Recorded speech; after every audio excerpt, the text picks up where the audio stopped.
Hello everyone, I'd like to welcome you back to your program Food for Thought. Today we're going to discuss something different, which is the presence of the saints in our lives.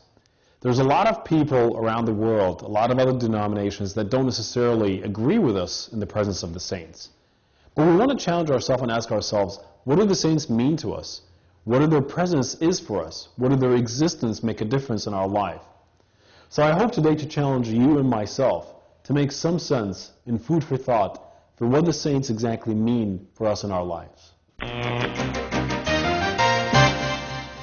Hello everyone, I'd like to welcome you back to your program Food for Thought.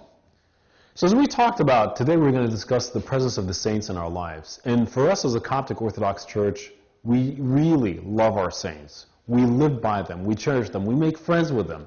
But yet there are a lot of other people from other denominations that don't necessarily agree with us. They don't feel the existence, they don't even feel the need for them. And we can argue it from many different perspectives, theological perspectives, church perspectives, biblical perspectives. But today I want to actually take it from a different one that may make a difference in our mind, from just a psychological perspective. Having the saints, does it make a real difference for us as psychology, as well as biblical psychology, for us as youth? And I hope I can convince you with that. When we look to ourselves as human beings are all about relations. There's some people, psychologists, that even say that, human being is just a social animal, that we love to have relationships. The more relationships we have, the better we feel, the more secure we feel. All of us in our families, it's all about relationships. Some of us even go further, that, the more important friends that we know, the more important that I would feel, the better I would feel about myself. We all like to be part of a group, and that's just normal, that's who we are. So, for us, when we have all these friends, we even start to now knowing, okay, well, these friends, if they have stuff common with me, well, I'll get along with them very easily. We all start to share common interest with them. We all start to kind of have things to do with them. So who of us would not want to have friends with some of the best people in the history of humanity? Because if we know that these people are the best, who of us would not want to befriend them and be close to them?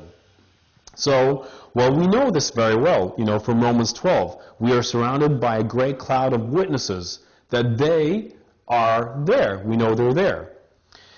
So, when we come and look at the friendship of the saints, and all of us can get into this theological debate of what does it mean, the intercession of the saints? How different it is from the intercession of the Holy Begotten Son, our Lord Jesus Christ. But I don't want to go into that. But now let's talk just as a family. When, let's say, for example, you and your younger brother does something wrong, and he's trying to kind of get permission from your parents to go to a football game or something. What does he tell you? He tells you, well, can you come with me? Can you just ask them for me? It is very human and very natural. We all do it. When all of us sometimes need something from a parent, from a boss, from somebody in authority, if we don't feel that we're in trouble or we feel we messed up, we ask for somebody to be an intermediary, to intercede. Does that mean, for example, your brother cannot go to your parents and ask them directly about going to the football game? Absolutely. Why doesn't he then come to you and ask you about it? It's because we're human beings. We love to have with us an intermediary, a kind of an intercession for what we ask, although we can ask it directly from our parents. Same thing for us. There's no question we can ask everything that we would like from our Lord Jesus Christ. We can ask Him directly. But for us, if we've got people like our Holy Virgin Mary, St. George, St. Mark, St. Mina, who are our friends, and they're like big brothers and big sisters to us, why can't we just go and ask them directly to help us when we're having what we're asking from our Lord Jesus Christ? For that is just a very, very simple human nature. So then comes the question, why aren't we viewing the saints as our friends? Is it because that we think they died a long time ago and they don't exist? Is it because that we don't really believe that they are close to us? Or maybe we're completely missing what to know about them? So after the break, we're going to talk a little bit further about this, because it comes down to, if we really value friendship, then we should value the saints. And maybe we're just missing the point. and I'll see you after the break. Hello everyone, I'd like to welcome you back to your program, Food for Thought. So when we're trying to understand a little bit what the saints do in our lives, it comes down to a fundamental question. If you as a human being value friendship, you should be able to value the presence of the saints in your lives, because they're there not more than friends to us. If we use our friends for our social and our moral and our psychological support, we can then use the saints for the same thing. But then we challenge ourselves the very fundamental question.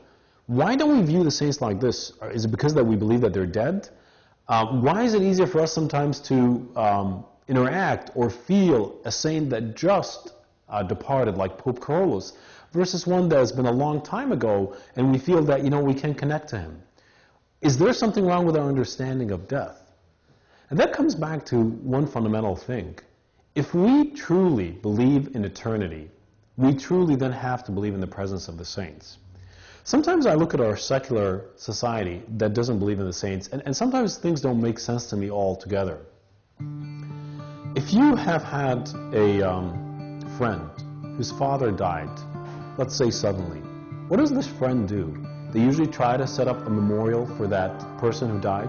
Some people even go at length to set up a foundation. Some people come back every year and celebrate the memory of that person.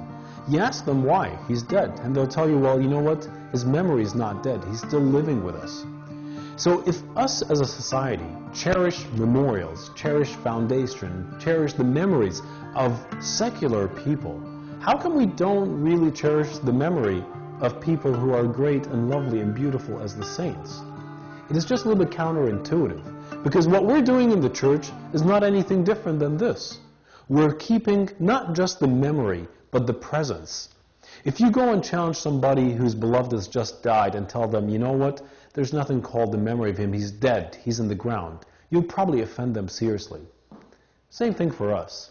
I think if you come to any one of us and tell us, well, you know what, these saints are just dead, they'll challenge and say, well, you know what, you don't probably understand. Because for us, it's not just we're setting for them a memorial. We know that they're alive because their spirit is alive. So the bottom line, if you're a Christian and you have a true sense and belief in eternity, and you love the other people, that everyone in the world, whether they're alive or they're dead, you will believe in the presence of saints. If you don't like just the title of saint, well, you know what? You can name them whatever you want to name them. You want to name them as a friend? That's fine. But they are alive, and their presence is alive. So for us, we have to really shift our attention to know who are they. So, when we go up to heaven one day, some people will ask the question, well, what are we going to do there? Well, there are a lot of unknowns about what we're going to do there.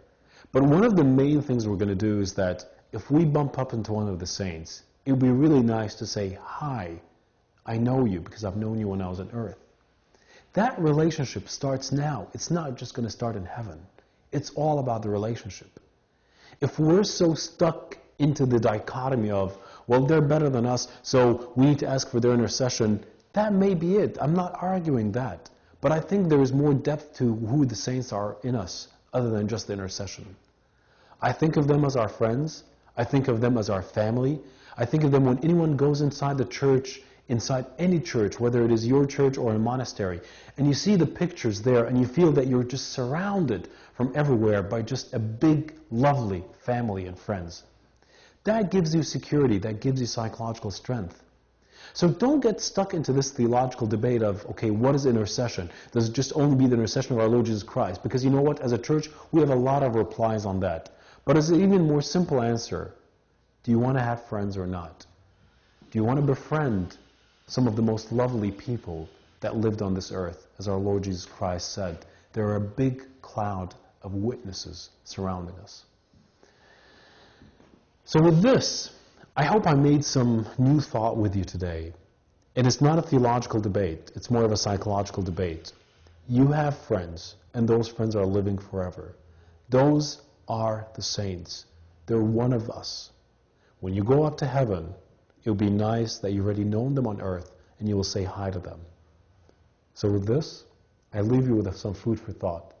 Give it a thought. It may change your life. And I'd love to see you next time. Have a blessed day.